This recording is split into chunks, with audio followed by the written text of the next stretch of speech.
36 years of running a school building will teach you something no management book ever puts cleanly into words. The most dangerous person in any difficult conversation is the one who already knows how it ends. Denise thought she knew how it ended. She was wrong about that. But she sat down with such confidence that I almost admired it. My name is Harold Pierce. Everybody's called me Hal since I was a boy. 68 years old. Retired principal, Lakeview School District, here in Lakeview, South Carolina. 36 years in that building, classroom teacher, assistant principal, and finally the corner office with the window that looked out over the football field. I retired in 2021 at 65 with a pension, a handshake from the superintendent, and the quiet conviction that I'd earned whatever came next. What came next was Ellie's death. My wife Eleanor Ellie passed in October 2022. After a long illness, she handled with the specific grace of a woman who'd spent 29 years as a librarian, and therefore believed every difficult thing was more manageable if you simply stayed organized and kept your voice down. We'd been married since 1981, 41 years. She was 64. The Lakeview County Library at Founders Square flew their flag at half-staff the day of her funeral. I didn't know they were going to do that. I've never quite been able to think about it without needing a moment. After Ellie passed, our son Greg came to me at the reception. Greg's 41, branch manager at a commercial insurance firm on Camden Drive. He put his hand on my shoulder and said the things sons say when they mean it and don't fully understand what they're offering. "Dad, come stay with us. We've got the room. You shouldn't be in that house alone." I believed him. I sold the house Ellie and I had shared for 33 years on Birchfield Drive. I packed carefully. I took her reading glasses off the nightstand, a photograph from 1987 where she's laughing at something off camera and looks exactly like herself, and $187,000 in savings that two people had spent a lifetime being careful about. I moved into Greg and Denise's spare room on Marston Road in January 2023. The first 10 months were fine. Not warm, not wonderful, fine. The particular fine of a household that has added a person it didn't fully plan for. Dinner together most nights. Conversation that stayed in safe channels. A rhythm that functioned without anyone fully committing to it. Denise is 37. She runs a home with the organizational precision of someone who's decided that competence is a personality. She's not unkind. She's managed. Everything in her life is managed, including me. And I was willing to be managed within reason, because Greg had asked me to be there, and I trusted that. I fixed things. That's what I do. When I'm somewhere and something's broken, I fix it.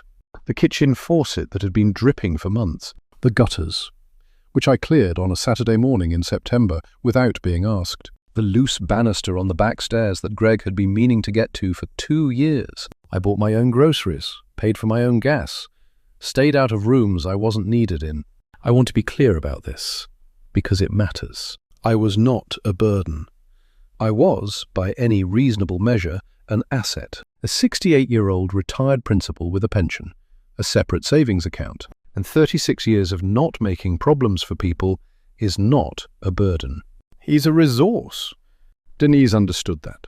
I just didn't know yet how she planned to use it. Stories like this one only keep going if you hit that like button and subscribe. It costs nothing. And 97% of people watching never do it. Don't be the 97%. Now, let me take you to that Tuesday, February 6th, 2024, a Tuesday. I know the date because I noted it in the small journal I keep on the nightstand, a habit Ellie started and I inherited, writing down the one thing each day worth remembering. That Tuesday's entry has 2 words. I'll tell you what they are at the end of this. I'd spent the afternoon repainting the trim on the back fence. Greg had priced it at $400 with a painter on Angler Drive, and I'd done it myself in an afternoon with $23 of paint from the hardware store on Augusta Road. I came inside, washed the paint off my hands at the kitchen sink, poured myself a glass of water, and sat down at the kitchen table. Denise walked in. She pulled out the chair directly across from me, with the energy of someone who'd been building toward this moment for longer than the moment itself warranted. She sat down, folded her hands on the table, looked at me with the expression I recognized from 36 years of parent-teacher conferences. The expression of someone who's rehearsed what they're about to say and is now executing the plan. How? Not Dad, not a greeting, just how. I need to talk to you about the financial arrangement here. I set my water glass down. What arrangement? You've been living here for 12 months. A pause, deliberate, prepared. No rent, no utilities, no financial contribution to the household. I fix everything that breaks, I said pleasantly. And I buy my own groceries. And I painted your back fence this afternoon for $23. She did not acknowledge the fence. You're sitting on $187,000. She knew the number. Said it the way you say a number you've been thinking about for a while, with the particular fluency of familiarity. Greg had told her. My son had told his wife the exact amount of money his father had in savings. I sat with that for a second, filed it, kept my face arranged. That money is Ellie's and mine. Retirement, I said. 30 years of being careful with a principal's salary and a librarian's salary. That's what that number is. And this house, Denise said, spreading her hands across the table, the way someone presents a proposal they consider unanswerable, is what Greg and I pay for every month. So here's what we'd like to propose. A pause. A contribution. $120,000 toward the household. Think of it as a mortgage investment. I looked at her. Or, she added, and 36 years of watching people deliver ultimatums taught me that the or is always the part they practiced. Most you find somewhere else to live. Outside. A car moved slowly down Marston Road. One of the neighborhood kids was shooting a basketball in the driveway nearby. I have managed parents who screamed, parents who cried, parents who threatened legal action over report card grades. I have handled school board members, union representatives, building inspectors, and one genuinely memorable facilities dispute involving a leaking roof and a very firm position from the district office. I know what a power play looks like. I know what it sounds like. I know what the person running it expects the other person to do. They expect you to panic, or plead, or negotiate from a position of fear. I did none of those things. I finished my water, rinsed the glass, placed it in the drying rack, looked at Denise evenly. Thank you for letting me know, I said. Then I went to my room. I heard her call after me. Hal, we should finish this conversation. The conversation was finished. She just didn't know it yet. I sat on the edge of the bed with Ellie's photograph in my hands for a while. Well, I told her, looks like I'm going house hunting. I could almost hear her asking about the square footage. I did not make any decisions that night. I'm 68 years old, and I did not spend 36 years running a school building by making decisions at 9 in the evening when my blood was still warm from something. I slept on it the next morning. I called Frank Tully. Frank's 70 years old. Spent 22 years as my assistant principal at Ridgeline High School before he retired and moved to a small place out past the high. County line, 8 miles north of Lakeview. He has a pickup truck. An inexhaustible supply of bad jokes I've been pretending to find tiresome for decades, and the loyalty of a man who's been through something difficult alongside you and decided that makes you permanent. He picked up on the second ring. Frank, I need Marjorie Quinn's number. A pause. The realtor, Marjorie. Unless you know another Marjorie Quinn who sells houses. Hal, what happened? I told him, concisely, because concisely is how I tell things. Another pause. Longer this time. She gave you an ultimatum with spreadsheet energy. Yes, and Greg wasn't in the room, but he told her the number, which means he knew what she was going to do with it. Frank was quiet for a moment, in the way old friends are quiet when they're deciding whether to say the thing they're actually thinking. You doing okay? I'm looking for a house, I said. So yes. Marjorie Quinn had 4 listings in my price range by Thursday morning. Cash purchase, no contingencies, which is the advantage of being a 68-year-old retired principal with $187,000 in a separate account that nobody else has any claim on. I walked through 3 of them that weekend. The first 2 were fine, in the way things are fine when you're looking for something you haven't named yet. The third one stopped me. A two-bedroom craftsman on Hollow Creek Lane in the Maple Hollow neighborhood of Lakeview, 8 minutes from Marston Road. The porch needed repainting. The kitchen faucet was loose. Apparently I'm a magnet for those. The backyard had a mature dogwood just coming into bud. But that's not why I stopped. Ellie and I used to walk Hollow Creek Lane on Sunday evenings, before she got ill, before the last years. We'd drive over to Maple Hollow and walk the neighborhood the particular way two people walk when they're not going anywhere specific, but walking together with purpose. She'd pointed at houses on that street more than once. Not wistfully, not with longing, just with the appreciation of a woman who loved a well-kept craftsman and wasn't shy about saying so. I stood on the porch of that house and looked at the dogwood in the yard and sat with it for a moment. Then I called Marjorie. "Make the offer," I said. "Cash, whatever they're asking." Marjorie called back in 2 hours. "Hal, it's yours. I want you to hold on to that word. Yours." At 68 years old, after a year of spare rooms and managed dinners and someone else's mortgage and a Tuesday afternoon ultimatum about money, I'd spent a lifetime earning. Having something genuinely, legally, completely mine felt like the first full breath I'd taken in 12 months. I told Greg that evening. He was in the kitchen when I walked in, and the look on his face when I said the words, "I found a place. I'll be out by the 1st of March," was the look of a man who'd known this was coming and had talked himself into believing it. Wasn't. "Dad, you didn't." "I found a good place," I said. 8 minutes from here. You can bring the kids on Saturdays." It was just a proposal. He shifted his weight. Denise didn't mean it as an ultimatum. I looked at my son, this man I'd coached through homework and heartbreak and a broken collarbone from a bicycle accident in 1996, that he still blames me for not preventing. "Greg," I said quietly. "She told me to hand over $120,000 or find somewhere else to live. We both know what that is." He looked at the kitchen counter. "I'm not angry," I said, and I meant it. "I'm just going home." Moving day was March 2nd, a Saturday. Frank came with his truck at 8 in the morning, an unspeakable joke about retirement communities ready before he'd even put it in park. And we loaded my boxes in an hour and 40 minutes. I didn't have much. That's one of the clarifying gifts of moving into a spare room. You bring only what matters. And after a year, you know exactly what that is.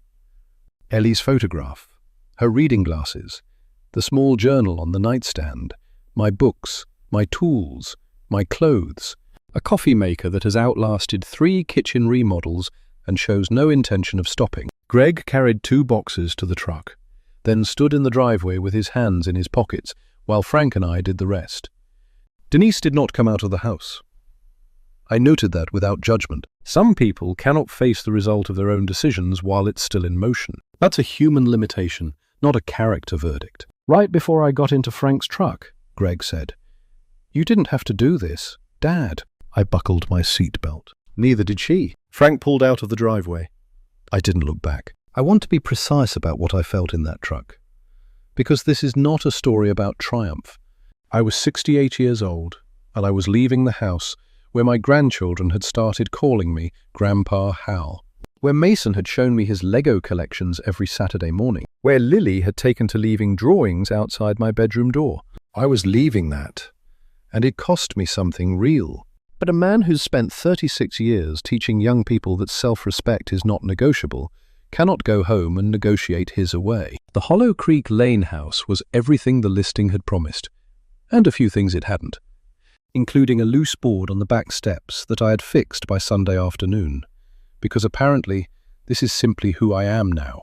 On the second morning, I found a note in my mailbox, folded once, written in the deliberate cursive of someone who learned to write before keyboards made handwriting optional. "Welcome to Hollow Creek Lane. I have strong opinions about azalea placement, and I make exceptional pound cake. If either of those things appeals to you, I'm next door. Carol Anderson." I stood at the mailbox and read it twice. Then I smiled. A real one. The kind that arrives before you plan it. Carol Anderson turned out to be 71 years old. A retired Lakeview County librarian who'd worked at the main branch at Founders Square for 27 years. She'd known Ellie not closely.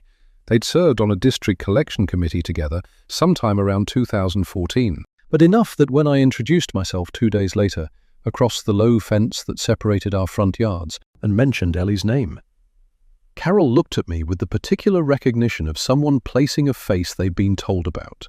Eleanor Pierce's husband. A recognition crossed her face. "She talked about you," Carol said. "Said you fixed everything in the house yourself and pretended it wasn't impressive." A pause. She was right that it was impressive. I liked Carol Anderson immediately. Ellie had good judgment about people. And Ellie had apparently vouched for me. And that was sufficient. Carol's note went on the refrigerator that afternoon. It's still there. The first week on Hollow Creek Lane.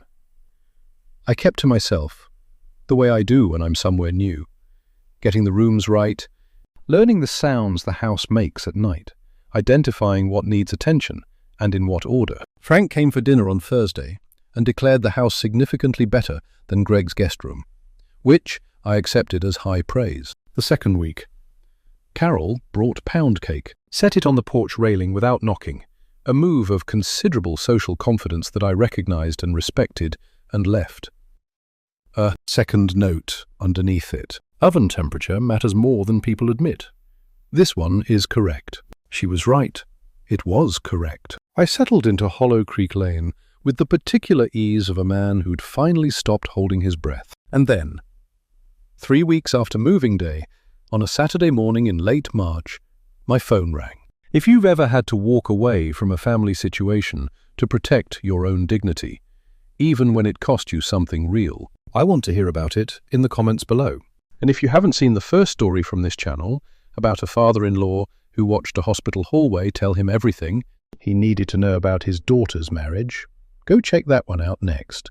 It's a different family, same kind of clarity. Now, back to that Saturday morning.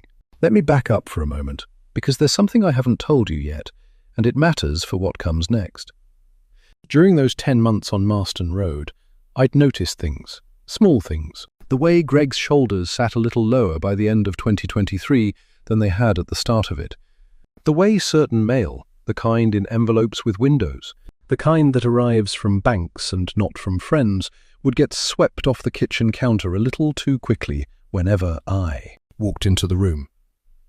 I never asked. That's not a failure of attention. It's a discipline I built over 36 years of running a building full of other people's children and other people's problems. You don't go digging in someone else's business uninvited.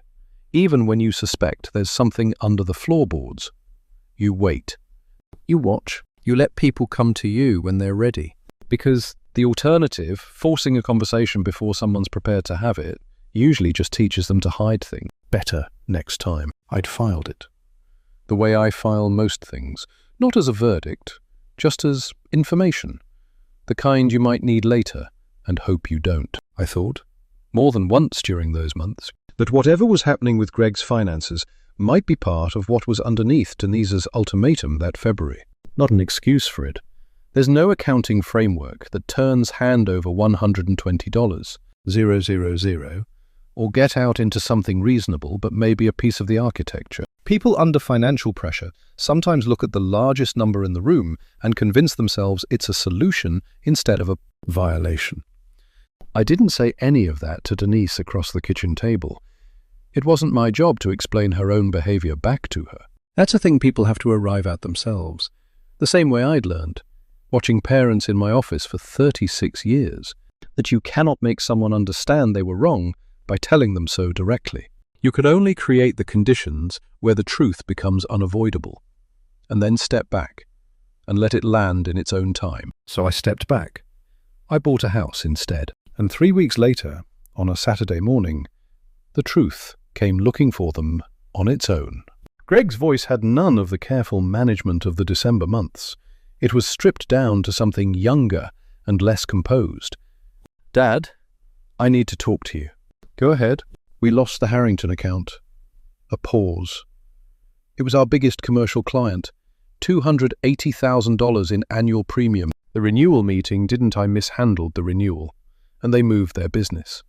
My regional director's involved now. My bonus is gone for the year, and the branch numbers are... He stopped. Dad, we're in a difficult position. I sat in the kitchen chair on Hollow Creek Lane and looked at the morning light on the backyard dogwood. I'd known this was possible. Not this account, not this week, but the shape of it, the mail that moved off the counter too fast, the conversations that stopped when I walked in. Greg had been managing something he didn't want me to see. This was what he'd been managing. What do you need, Greg? We need help. Dad, I know what Denise said was wrong. I know that. And I know you didn't have to leave. And I know what I should have done when she had that conversation with you. And I didn't do it. And His voice caught. I'm asking for help. I hear you, I said. We could really use Dad. I'm going to say something, and I need you to hear it clearly. My voice was the voice I used for 36 years when something important needed to be said without confusion. I love you. I love Mason and Lily. That has not changed and will not change. What has changed is that I live on Hollow Creek Lane now, in a house that is mine, and my savings are mine. And that is the arrangement going forward. Silence. What I will do, I said, is come over on Sunday, not to write a check, to sit at the table with you and Denise and help you build a list of the right calls to make, the right sequence of steps for two people who are in a tight spot and need someone to help them think clearly. That I can do. That costs me nothing but time. Another silence, then, quietly. Why would you do that? After what she said? Because you're my son, I said, and because holding on to it doesn't help anyone. But Greg, the help I'm giving you is my time and my experience, not my savings. Those are mine. Are we clear? A long pause. Yeah, Dad, we're clear. Sunday at noon, I'll bring lunch. Sunday was quiet. Greg opened the door before I knocked. He'd been watching for me, which I noted without comment. Denise was in the kitchen. She turned when I walked in, and the expression on her face was the particular expression of someone who'd been practicing an apology and was now deciding whether to give the rehearsed version or the real one. I waited. She chose the real one. Hal? Her voice was careful and unguarded at the same time. What I said to you in February was wrong. Not just strategically wrong. Wrong. You had done nothing but help this family, and I talked to you like a line item. I'm sorry. I looked at her for a moment. I appreciate that, I said. I accept it, and I'm not here with resentment. Denise, I'm here because Greg's my son, and because Mason left one of his drawings outside my door on the day I moved out, and I've had it on my refrigerator next to Carol's note ever since. Something in her shoulders released. We sat at the table, the same table where she'd delivered the ultimatum, with her hands folded and her proposal prepared. And I spent 2 hours helping them see their situation clearly, not rescuing, not writing checks, helping two people in a difficult position identify the correct sequence of steps. The conversation Greg needed to have with his regional director, the budget line items worth cutting first, the timeline for stabilizing the branch numbers, the short-term options that didn't involve asking their father for money. I did not write a check.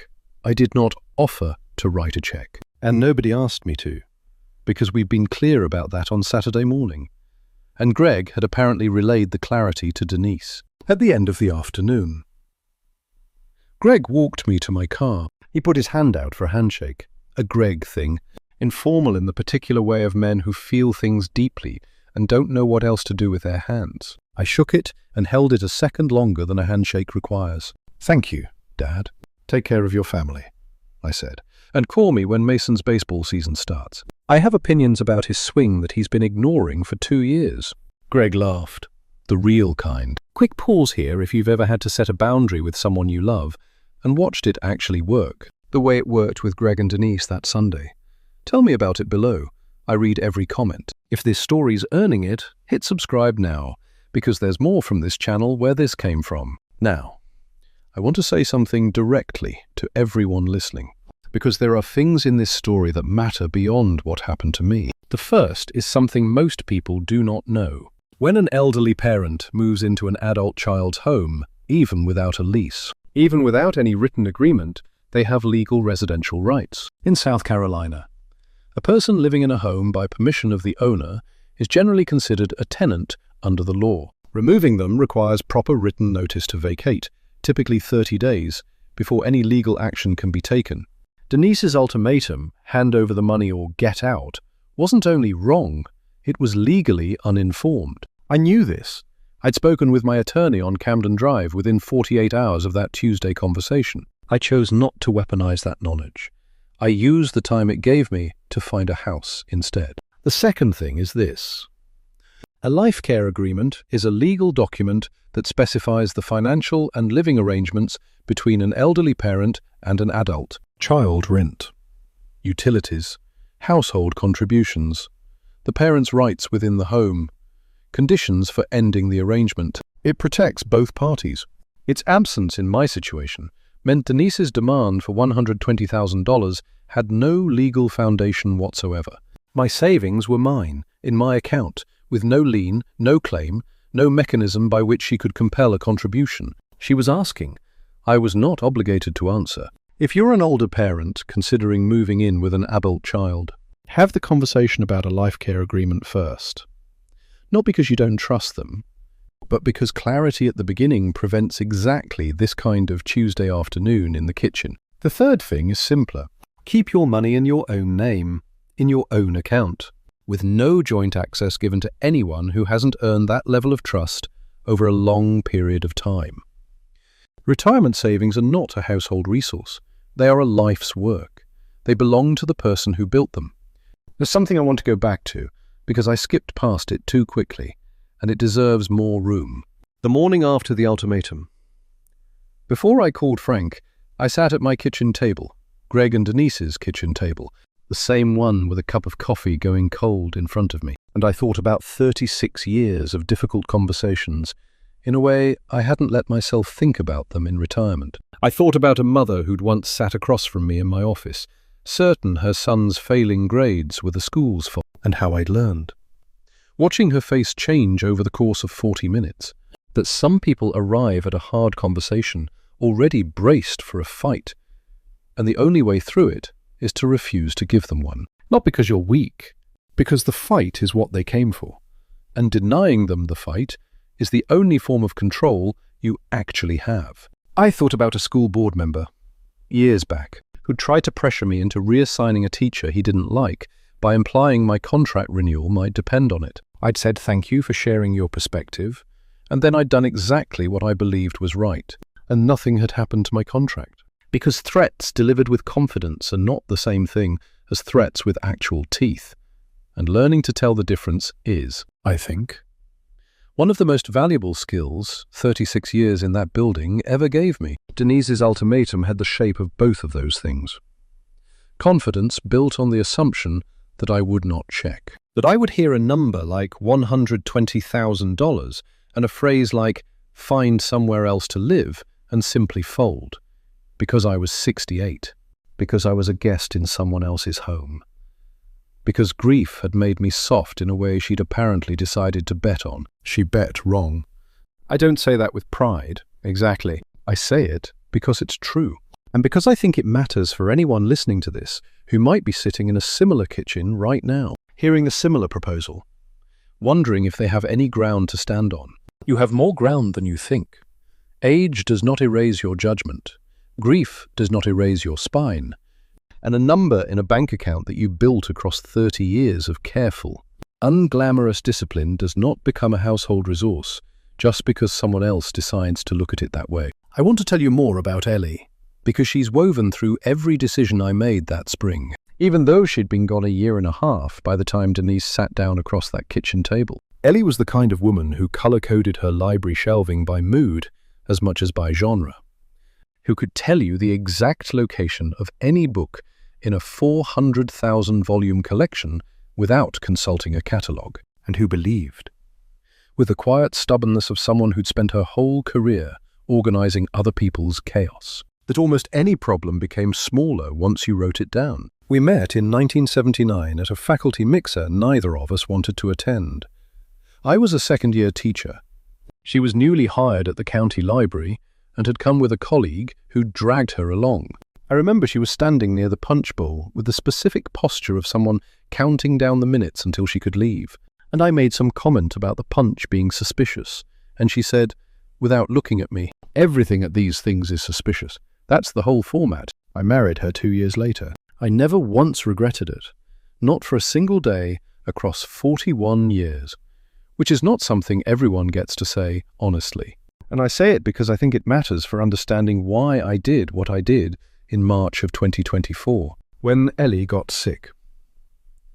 In 2019, we spent 3 years learning a new kind of patience. Doctor's appointments that stretched into afternoons, treatments that worked and then stopped working.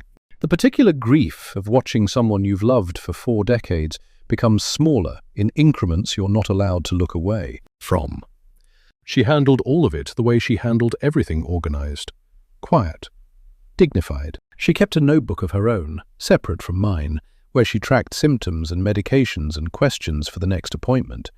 And near the end, when she could no longer write clearly, she dictated entries to me, and I wrote them in her notebook, in my handwriting, because she said it mattered to her that the record stay continuous, even if the hand doing the writing had to change. I think about that a lot. The record staying continuous, even when the hand doing the writing changes. When she died, I lost the person who had organized my entire adult life around her. Quietly, without ever making it feel like organizing. I lost my best friend, my closest reader of rooms, the person who could tell from across a dinner table whether I was actually fine or just saying I was fine. I think that's part of why Denise's ultimatum landed as hard as it did. Even though I didn't show it in that kitchen, Ellie would have read that conversation in about 4 seconds. She would have known exactly what was happening before Denise finished her first sentence. And she would have looked at me afterward in our old kitchen on Birchfield Drive and said something precise and a little dry. Something like, "Well, that settles where we're not staying anymore." And we'd have figured out the next step together, the way we'd figured out every hard thing together for 4 decades. I didn't have her in the room that Tuesday, but I'd had 41 years of her teaching me how to think clearly under pressure. And that, it turns out, is a thing that stays with you even after the person is gone. Let me tell you a little more about Frank Tully, because a man like that deserves more than 2 phone calls in the story. Frank and I worked together for 22 years at Ridgeline High School. Him as my assistant principal, me running the building. We disagreed about plenty along the way. Frank thought I was too soft on first-time discipline cases. I thought he was too quick to escalate things that needed patience instead of paperwork, but we never once disagreed about the things that mattered, which is, I've come to believe, the actual definition of a real partnership. Whether it's a marriage or a friendship or 2 people running a school together for over 2 decades. When Ellie got sick, Frank showed up at the hospital more times than I can count, usually with terrible coffee from the gas station near his place, and a joke that landed badly enough to make us both laugh anyway, which I think was the actual point of the jokes. He never once asked what he could do. He just did things. Mowed my lawn during the worst stretch of her treatment without being asked. The same way I'd later mow lawns and fix faucets without being asked. Because apparently, that particular habit of showing love through unglamorous labour is something I either learned from him or he learned from me. And at this point, neither of us could tell you which came first. When I called him that Wednesday morning after Denise's ultimatum, he didn't ask me a single unnecessary question. He didn't ask if I was sure. He didn't ask if I'd talked it through with Greg first, or whether I should sleep on it longer, or any of the things a less useful friend might have asked. He asked for Marjorie Quinn's number, and then he showed up Saturday morning with his truck and a joke about retirement communities, and he helped me load 33 years of a life that had gotten very small into the back of a Ford in under 2 hours. That's what a real friendship looks like at 68 and 70 years old. It doesn't look like big speeches.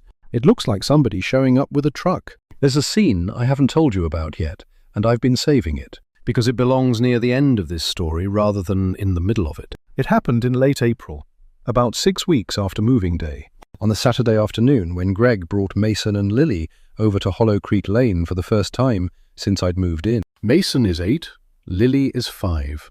They came through the front door the way children come through a door they've decided in advance is going to be exciting, at a dead run.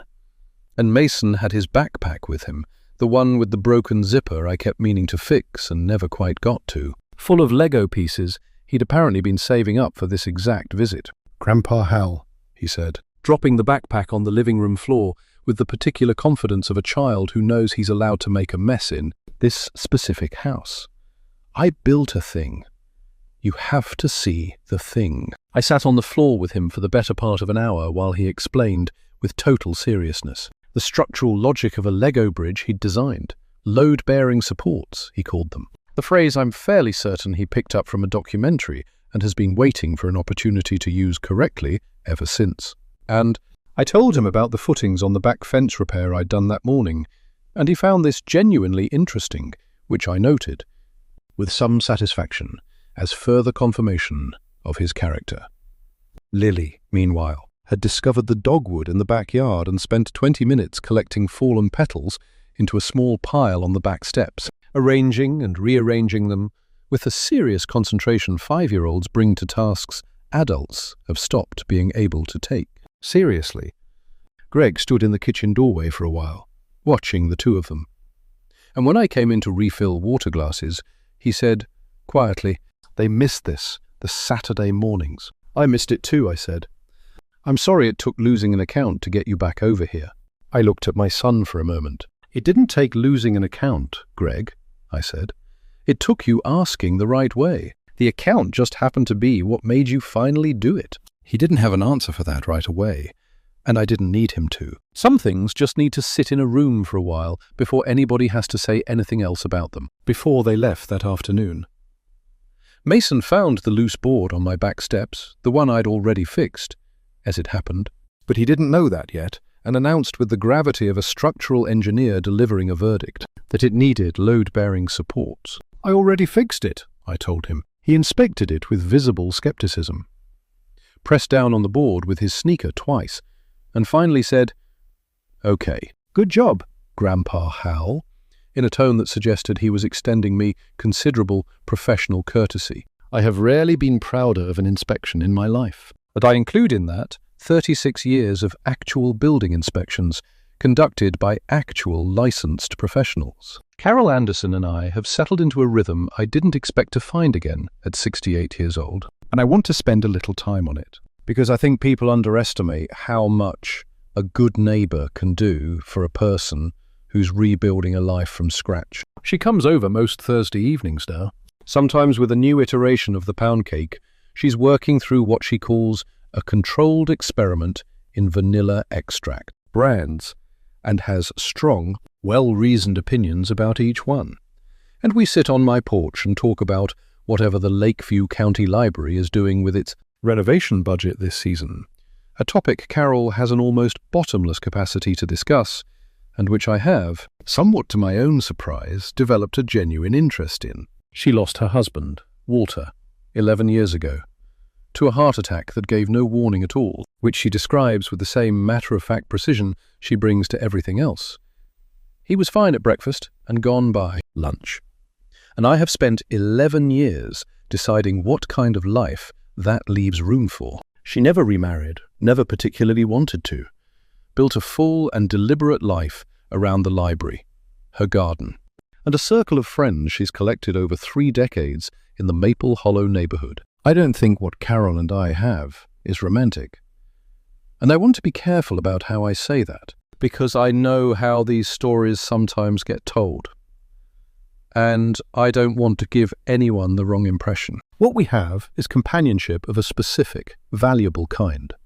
2 people who've each lost the center of their adult lives, who understand without having to explain it what it costs to rebuild a daily rhythm from nothing, and who found, almost by accident, that the easiest way to manage grief is to have somebody nearby who already knows what grief like that requires, and isn't going to ask you to perform feeling fine when you don't. She told Ellie's story to me once, the things Ellie had said about me on that library collection committee a decade back. with a precision I think Ellie herself would have appreciated. She said you were the kind of man who fixed things without asking for credit, and that most people mistook that for not caring, when really it was the opposite. She said you cared so much you couldn't stand to make it about yourself. I sat with that for a long while after Carol said it. I'm sitting with it still. It's been about 3 months now since moving day, and I want to tell you where things stand, because I think the follow-up matters as much as the dramatic part. Greg's branch stabilized by early summer. He didn't get the Harrington account back. Some things once lost, stay lost. And I told him as much, gently, during one of our Sunday planning sessions, because part of helping someone think clearly is not letting them spend energy on a door that's already closed. But he picked up 2 smaller commercial accounts through a referral his regional director sent his way. Partly, I suspect, as a quiet vote of confidence after watching Greg handle the crisis without falling apart. And the branch numbers have climbed back to something sustainable. Denise and I have found an arrangement that works. Not what we had before. February, I don't think either of us wants to pretend we can go back to exactly that.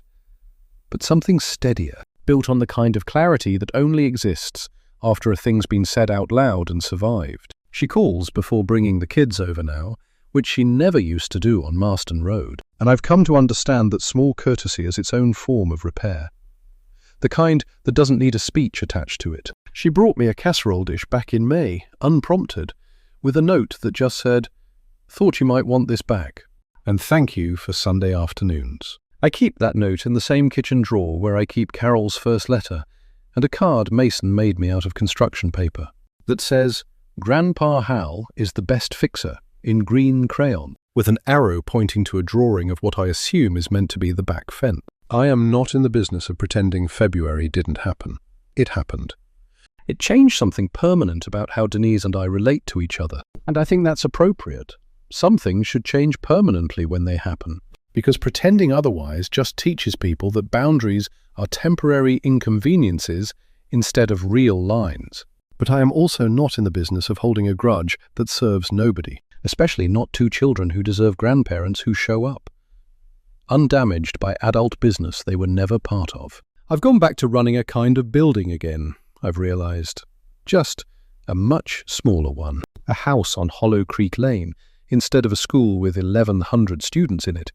The same basic principles apply. Fix what's broken. Pay attention to what people don't say out loud. Hold a boundary kindly, but completely, and never under any circumstances. Let someone convince you that grief or age or gratitude obligates you to hand over the thing you spent your whole life building. I want to close with the journal entry, because I told you at the beginning I'd give it to you. And the man who spent his whole life believing follow-through matters isn't going to break that promise now. The entry from February 6, 2024, the day of the ultimatum, has 2 words. Bought house. I wrote it that night, before I called Frank, because I already knew what I was going to do. 36 years of running a school building means that when someone sits across from you and delivers a prepared speech and waits for your response, you already know, in the first 30 seconds, whether the speech worked. It hadn't worked. And I already knew what came next. I think about that entry sometimes, how small it looks on the page next to what it actually meant. 2 words, written at 9 at night by a man who'd just been told to either empty out his life's savings or find somewhere else to sleep. No drama in the handwriting, no exclamation point, just a decision. Recorded the way Ellie taught me to record decisions plainly, without performance, because the plainness is what makes it durable. I've kept writing in that journal every night since. Most entries are small now, the way most days are small when you've built a life that finally fits you. Carol's cake. 3rd recipe. Still not better than the 2nd. Mason's swing is improving, slightly, against his own predictions. Fix the mailbox post. 20 minutes. But some nights, the entries carry more weight than their word count suggests. The way that February 6th entry did.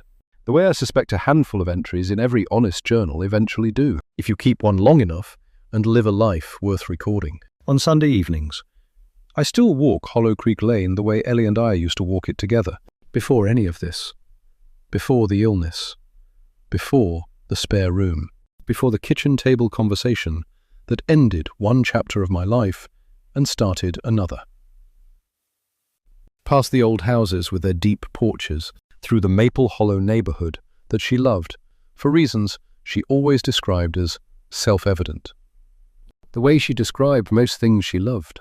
The dogwood in my backyard is in full bloom now, which it was not when I bought the house, and which feels, in the particular irrational way that beautiful things feel sometimes, like something arranged on my behalf by someone who knew exactly what kind of arriving I'd need. Carol waves from her porch when I pass.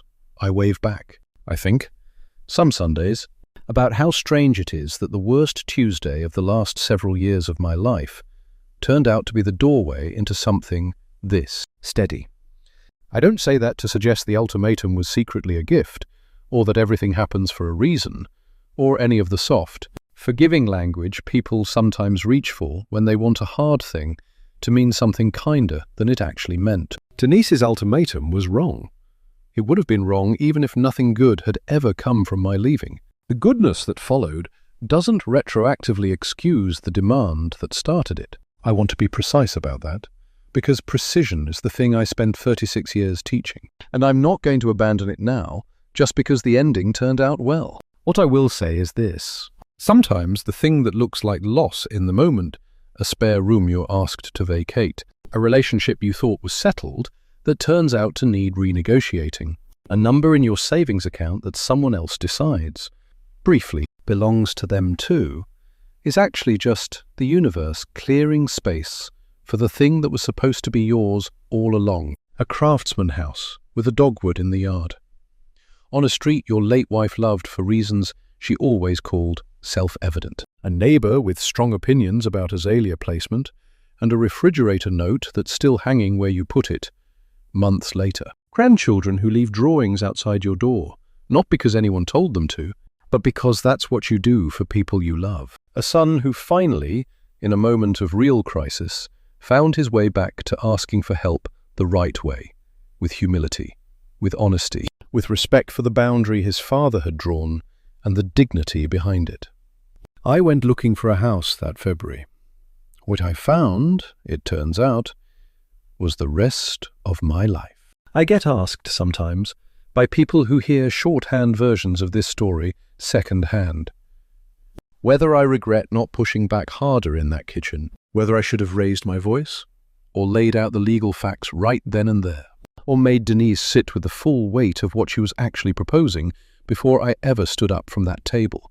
I don't regret it, and I think the reason matters more than the conclusion. 36 years of running a school building taught me that the people who win difficult conversations are rarely the ones who escalate fastest. They're the ones who stay the calmest, the longest. Anger gives the other person something to react to, something to defend against, a reason to recast themselves as the one under attack instead of the one who started it. Calm gives them nothing to push against. It just sits there, in the room, accumulating weight, until the silence itself becomes the verdict. When I finished my water glass and rinsed it and put it in the drying rack and walked out of that kitchen without raising my voice, I wasn't being passive. I was doing the single most assertive thing available to me in that moment. I was refusing to participate in a negotiation that should never have been opened. Denise had built an entire proposal, a number, a deadline, a consequence. And the most powerful response I had wasn't a counteroffer. It was leaving the table. I think a lot of people, especially people my age, especially people who've just lost a spouse and are trying to be grateful for whatever shelter and company they can find, mistake graciousness for an obligation to stay in rooms where they're being diminished. I understand the instinct. Grief makes you small for a while. It makes you doubt whether you still got the standing to ask for things, or refuse things, the way you used to, before everything got reorganized around loss. But standing doesn't expire. Self-respect doesn't have a use-by date tied to your spouse's death certificate or your retirement paperwork. You're allowed to keep being exactly as firm, exactly as clear-eyed, exactly as unwilling to be managed as you were on your best day at 68, as you were on your best day at 38. I think that's the thing I'd most want anyone listening to this to take with them. More than the legal facts, more than the life care agreement advice, more than any of it. The number in your bank account isn't a household resource just because you've grown older or quieter or more dependent on somebody else's roof. It's still yours. It was always yours. 30 years of careful decisions don't transfer ownership just because somebody else decides the math would be more convenient if they did. I built that number with Ellie, one careful year at a time, across a teacher's salary and a librarian's salary, and decades of decisions that weren't always easy and were always deliberate. It was never going to become anyone else's spreadsheet line, no matter how confidently the proposal was delivered across a kitchen table on a Tuesday afternoon in February. I think about the word Denise used that Tuesday more than I probably should. Arrangement. As though what we had on Marston Road was a contract that had simply gone unsigned. A transaction waiting on paperwork rather than a family living under one roof, out of love and grief and the ordinary hope that things would settle into something workable. Families aren't arrangements. They're not spreadsheets. And they're not investments waiting on a return. And the moment somebody starts talking about them that way, think of it as a mortgage investment. You're no longer in a family conversation. You're in a negotiation, and negotiations have winners and losers. And I decided, sitting at that table with my water glass in my hand, that I wasn't going to let anyone turn my marriage's life savings into a bargaining chip in something that should never have been a negotiation at all. I think that's the real lesson buried under all the specifics. The dogwood, the journal, the pound cake, the Lego bridge with its load-bearing supports. Love doesn't get to send you an invoice. The moment it tries, you're allowed to stand up, rinse your glass, and go find the door. So that's the whole of it. A Tuesday afternoon at a kitchen table. A house with a dogwood that knew, somehow, exactly when to bloom. A son who found his way back. A daughter-in-law who learned a hard lesson the honest way. 2 grandchildren who never once stopped leaving their love outside my door. And a neighbour next door with strong opinions about azaleas and a refrigerator note I still haven't taken down. I went looking for a house in February. What I found was the rest of my life. Built on the same plain principle I taught for 36 years, inside a building with 1,100 kids in it. Self-respect is not negotiable. Not at 68. Not ever. That's where things stand on Hollow Creek Lane these days. A house full of light, a neighbour who makes excellent pound cake, and a family slowly learning what it looks like to love each other without losing themselves in the process. If this story meant something to you, hit like and subscribe so more stories like this one keep finding their way to you. And if you've ever had to walk away from something or someone to protect your own dignity, I'd really love to hear about it in the comments. What would you have done? Sitting across that kitchen table from Denise. So that's where things stand now. A house that's mine, a family that finally learned the difference between love and leverage, and a number in a bank account that was never not for one single second anybody's to ask for. I'll ask you something I keep asking myself. Walking Hollow Creek Lane on a Sunday evening, if someone you loved sat you down and told you to hand over your life savings or pack your bags, would you have folded the way they were counting on you to fold? Or would you have done what I did and quietly, calmly started building your way back to something that was actually yours? Tell me in the comments. I want to know where you'd have drawn your line. And if you haven't already hit subscribe, there's another story from this channel waiting for you about a different family and a different hallway, and it'll show you exactly the same lesson from a completely different angle.